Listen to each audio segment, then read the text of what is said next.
반갑습니다.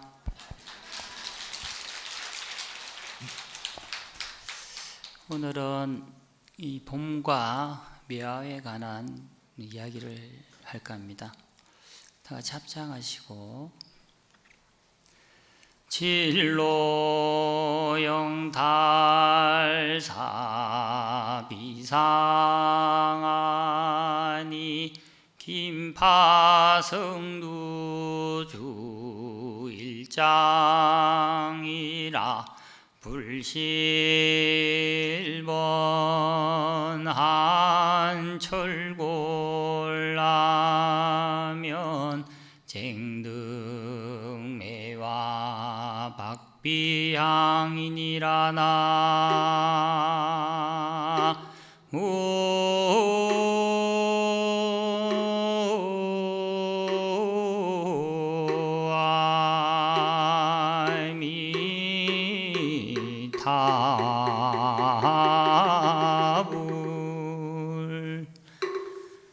항상 봄이면 많은 스님들께서 읊는 개송입니다.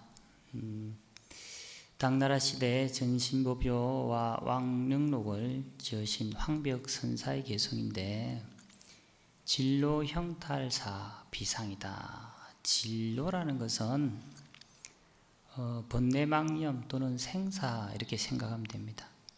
형탈, 멀리 벗어나는 일은 사, 비상, 보통 일이 아니니 생사를 벗어나는 일, 번뇌망념을 다 벗어나는 일은 보통 일은 아니다. 김파 성도주 일장이라. 김파는 꽉 잡는다. 성도란 것은 화두 이렇게 생각할 수도 있고 또는 우리가 열심히 불보살의 명호, 간세음보살 이렇게 부지런히 명호를 꽉 부여잡는 것도 김파성도를 볼 수 있겠죠. 주 일장이다. 한바탕 지어야 된다. 정진해야 한다. 생사를 벗어난 일이 쉬운 일은 아닌데 정말 열심히 간세음보살 늘 염하다 보면 벗어날 수 있다는 거예요. 불실번한 철골하니 한철골, 차가운 골은 뼈골자. 한 번은 1번 한철골, 차가운 뼈에 사무칠 정도의 차가움을 겪지 않고서는 쟁등매화 박병이다. 어찌 매화의 콧꽃을 때리는, 콧꽃을 찌르는 향기를 내겠는가.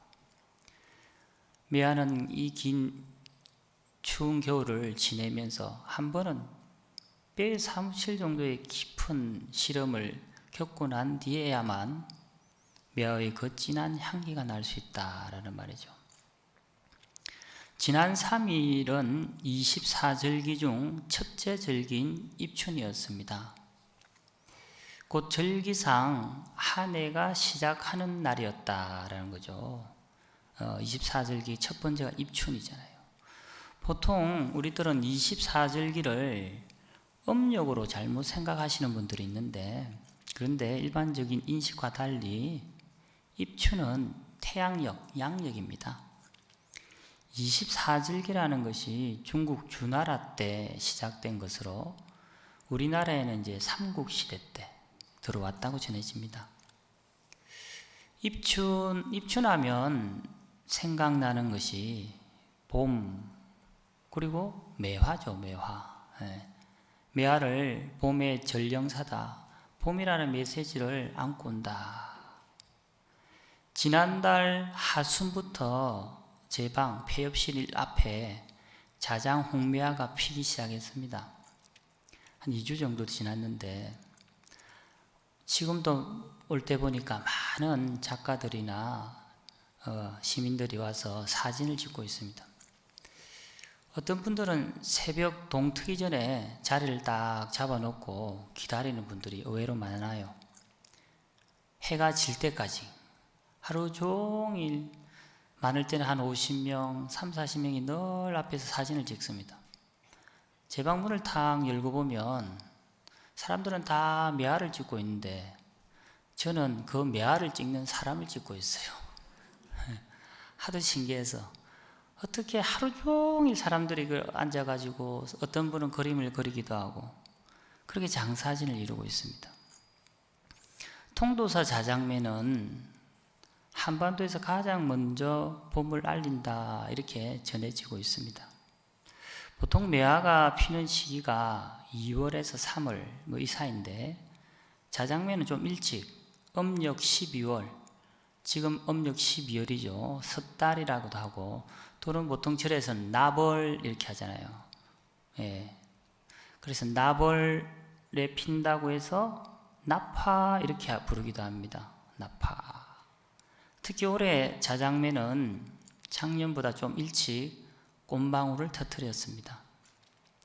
이 자장매, 자장홍매화는 통도사를 말하자면 중창하면서 저를 창건한 자장율사의 뜻을 기리기 위해 심은 것으로 알려져 있습니다. 그래서 자장율사의 버프를 따서 이름을 자장매 이렇게 부르죠. 1650년 전후 보통 심었다고 추정하고 그러니 수령이 370년 조금 더 지났겠죠.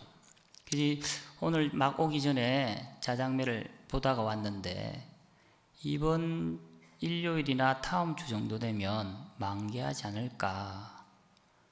한 달 정도 지속된다고 하는데 만개할 것 같아요. 흔히들 송중매, 소나무, 대나무, 매화를 세안사무다. 말하자면 추운 겨울에 세안, 사무, 세 명의 친구다라고 이야기하죠. 세안사무. 그 중에서 특히 매화를 어떤 여겨왔습니다. 이 매화는 여러 꽃들 중에서 제일 먼저 핀다고 해서 화형, 형님할 때 형자, 화형이다 이렇게 불러요. 또 매화는 추운 겨울철 눈 속에서도 봄의 기운을 먼저 알아서 꽃을 피운다. 꽃 일찍이 이 매화는 계절을 안다 이 말이에요. 철을 안다. 우리말에 철들었다 하잖아요. 바로 이런 말에서 나옵니다. 그래서 바로 철들었다라는 것은 불교에서는 바로 지금 여기서 깨어있는 행동을 하고 깨어있는 사람을 철든 사람이라고 합니다. 곧 자신의 본분사를 실천하는 사람이다. 다시 말해서 매화가 그 철을 알고 미리 피듯이 우리는 이 세상의 그 변화를 미리미리 깨닫고 행동하는 사람을 철든 사람이다. 우리 스님들이 배우는 도서라는 책에 보면 물론 종경록에도 나와 있지만 관풍화물이라는 말이 있는데 바로 이런 이야기를 하는 것이죠. 그래서 철든 사람의 반대말이 뭡니까? 철부지 하잖아요. 철부지. 예. 철든 사람 반대. 그래서 철 플러스 부지입니다. 철은 우리말이고 부지는 알지 못한다. 한자말과 합성된 말인데 그래서 철부지 이렇게 이야기하면 원래 철이라는 것은 원래 계절의 변화를 가리킬 때 철 이렇게 이야기하잖아요. 보통 동양권에서는 이 철을 이야기할 때는 지혜로 이야기합니다. 다시 말해서 사리분별을 할 줄 모르는 사람, 어린 아이와 같은 사람, 우리가 철부지다 이렇게 하잖아요.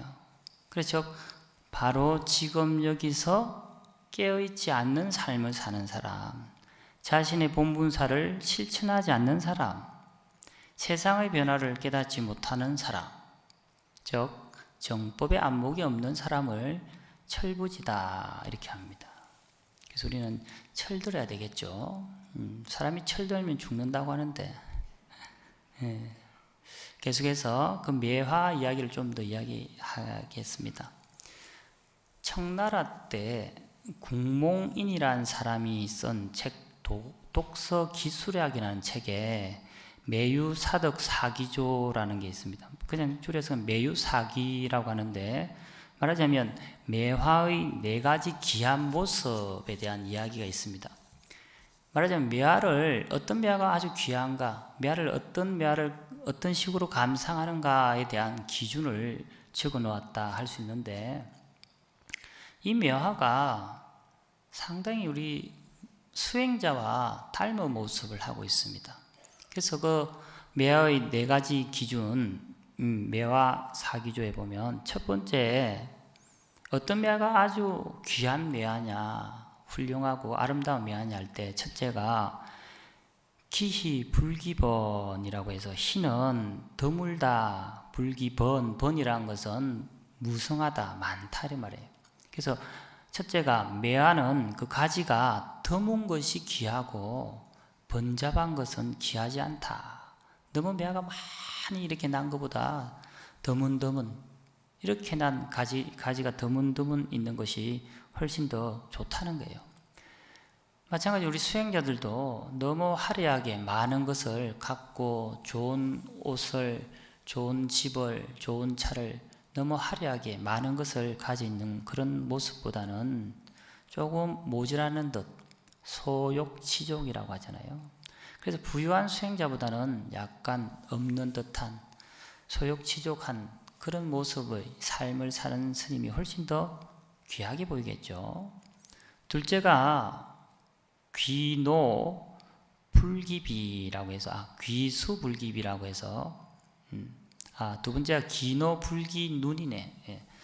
기노불기눈이라고 해서 기노 늙은 묘화를 귀하게 본다 그러죠.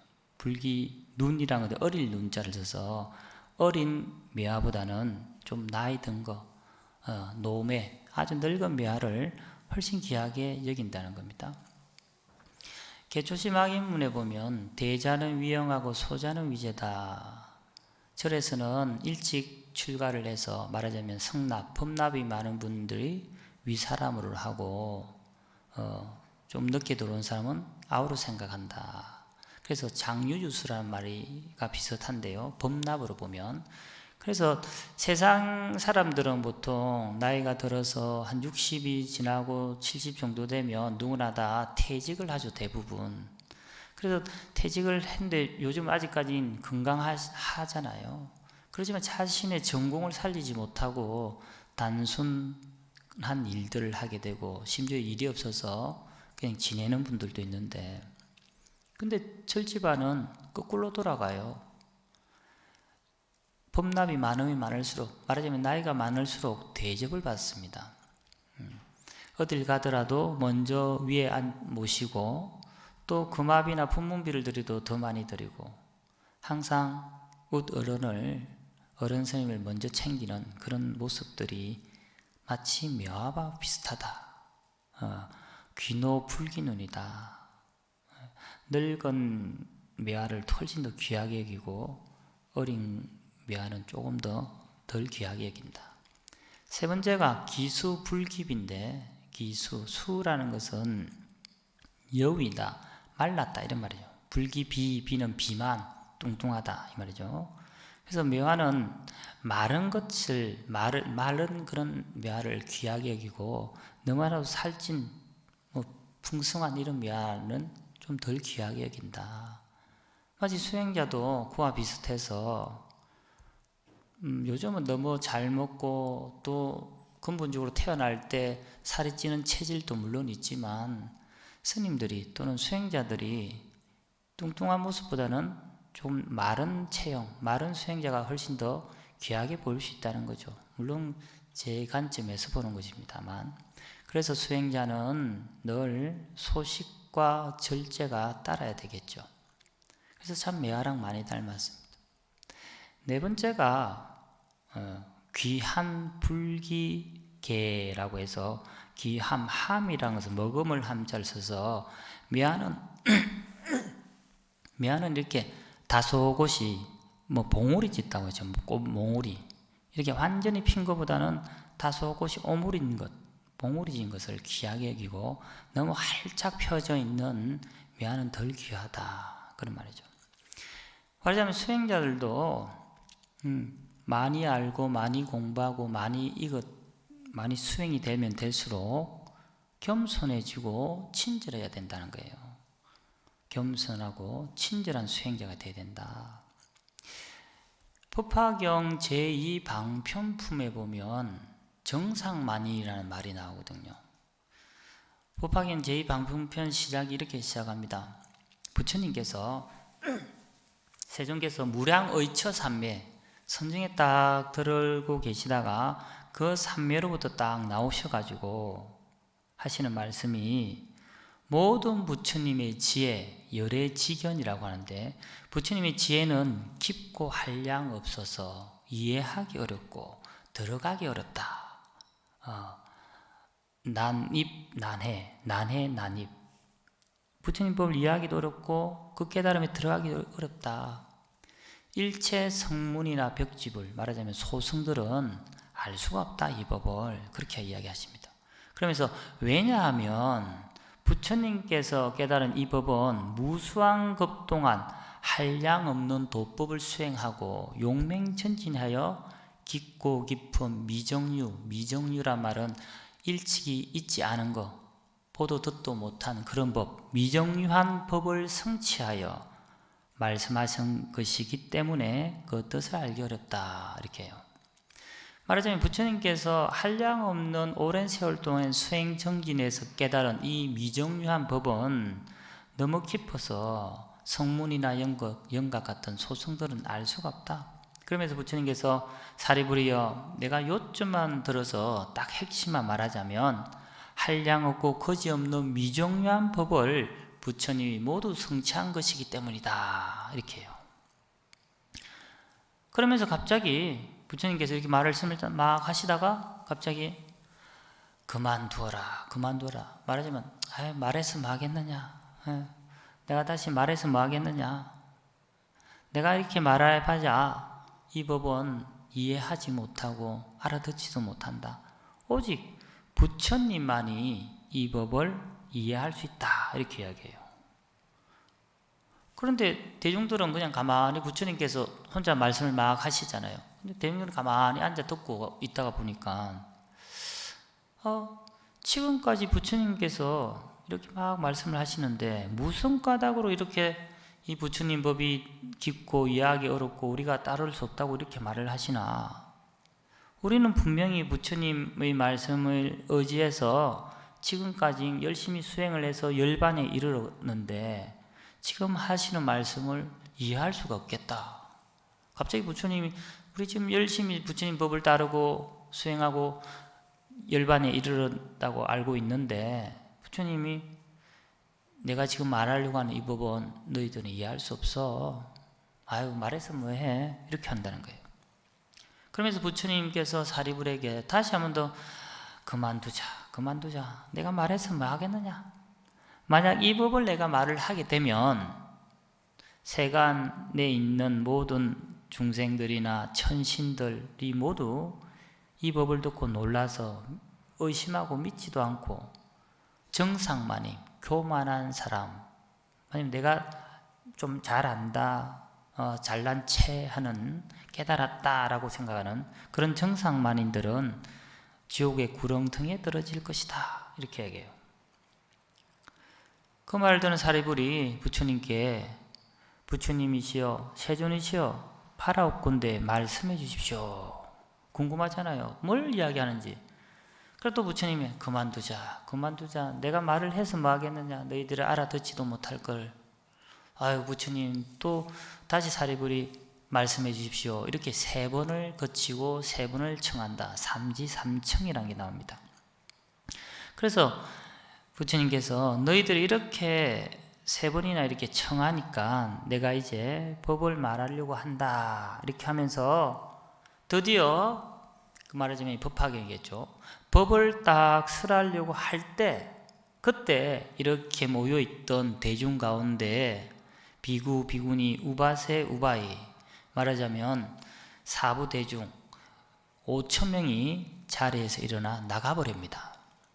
총 12,000명이 있었는데 이걸 5,000태거라고 하죠. 그래서 비구, 비구니, 우바세, 우바이 사부 대중들이 5,000명이나 자리를 그냥 나가버려요.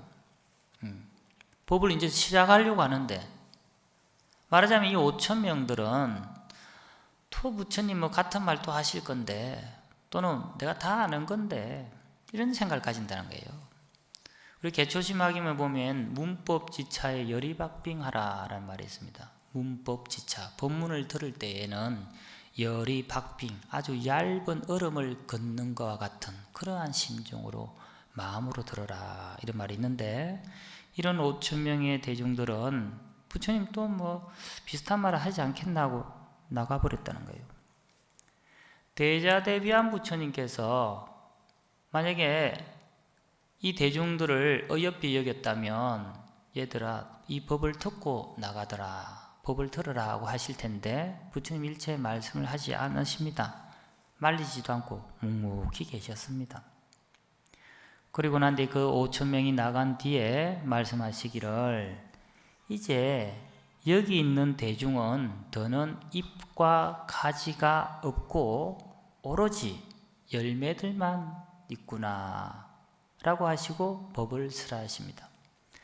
그와 같이 수행자는 내가 수행이 깊어지면 깊어질수록 내가 많이 안다, 내가 깨달았다 라는 그런 정상만인 것 같은 그런 마음을 내어서는 안 되고, 수행이 깊어지면 깊어질수록 겸손하고 친절해야 참된 수행자가, 이처럼 귀한 묘아의 모습이 마치 수행자가 닮아야 된다, 수행자도 이와 같이 닮아가야 된다라는 것을 이 이야기에서 이야기해 줍니다. 매유 사덕 사기조에 있는 매유 사기에 대한 이야기입니다.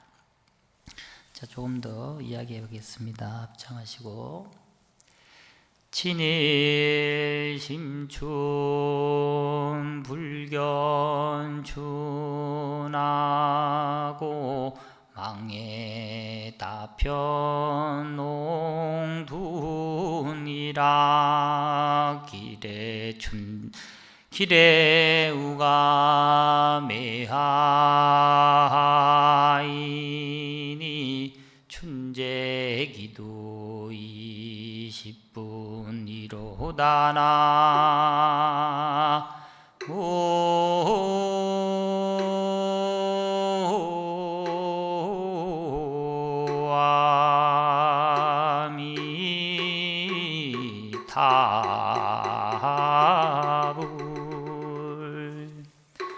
남송시대 때 유학자 남대경이 지은 항림옥로 건육에 나오는 심춘이라는 시입니다. 어떤 비구니 스님이 지었다고 전해집니다.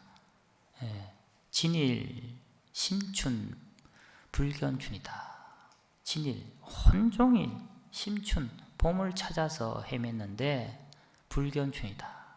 봄을 보지 못하고 망해, 집신이라고 하는데 다편, 집신을 신고 농둔, 그 산속 구름이 있는 곳을 막 구름을 밟고 다 찾아다녔다. 길에 우가 매화하야, 찾지 못하고 집으로 돌아오는데 우연히 매화 나무 아래를 지나가는데 춘제, 기두, 봄이 이미 기두, 그 매화 가지의 끝트리에 무르익어 있더라, 이런 말입니다. 유명한 봄에 읽는 그런 시지요. 그래서 이 봄이 곧 깨달음을 이야기합니다. 여기서 깨달음을 찾아, 봄을 찾아 밖으로 헤매다가 결국 찾지 못하고 지쳐서 돌아오는데 마침 집들 앞에 그 핀 매화를 보고 벌써 봄이 와 있었구나 라는 걸 깨달았다란 말이죠.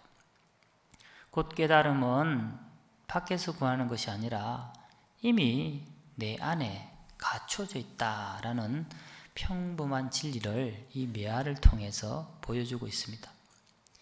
이와 유사한 이야기가 유명한 벨기에의 극작가인 시인 마테르링크의 동화책 파랑새라는 이야기 다 아시죠? 내용 간단하게 이런 겁니다.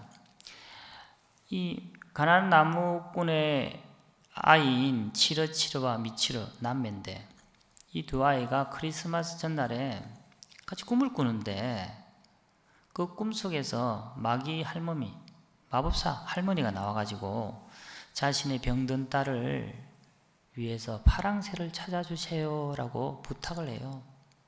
그래서 이 치러치와 미치러가 그 파랑새를 찾기 위해서 상상의 나라, 모험의 나라, 추억의 나라 여러 온 세계를 돌아다니다가 끝내 찾지 못하고 돌아와서 꿈에서 깨고 보니까 자기 집에 있는, 자기 머리맡에 있는 그 새장 속에 있던 그 비둘기가 파랑색이었다.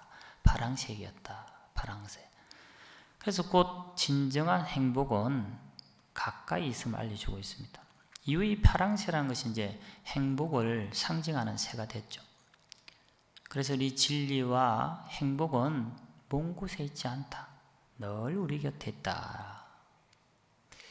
봄입니다. 봄에 꽃이 피잖아요. 이 꽃이 피는 것은 누구를 위한 것일까요? 봄에 꽃이 피는 것은 누구를 위한 것이 아닙니다. 꽃은 시절 인연에 따라 필 따름입니다. 다시 말해서 봄에 꽃이 피는 것은 그냥 꽃이 생명 활동을 하고 있을 따름입니다. 즉 꽃은 시절 인연에 따라서 여법하게 여실한 자신의 생명 활동을 할 따름입니다. 수류하게 꽃이 피고 물이 흐른다. 꽃이 피고 물이 흐르는 것은 등의 일체 만법은 각자 시절 인연에 따라 무심히 자신의 본분사를 실천하고 있을 뿐입니다. 육조단경에 보면 수지 일체만법이, 모름지기 모든 법들이 일체만법이 개종자성기용이다.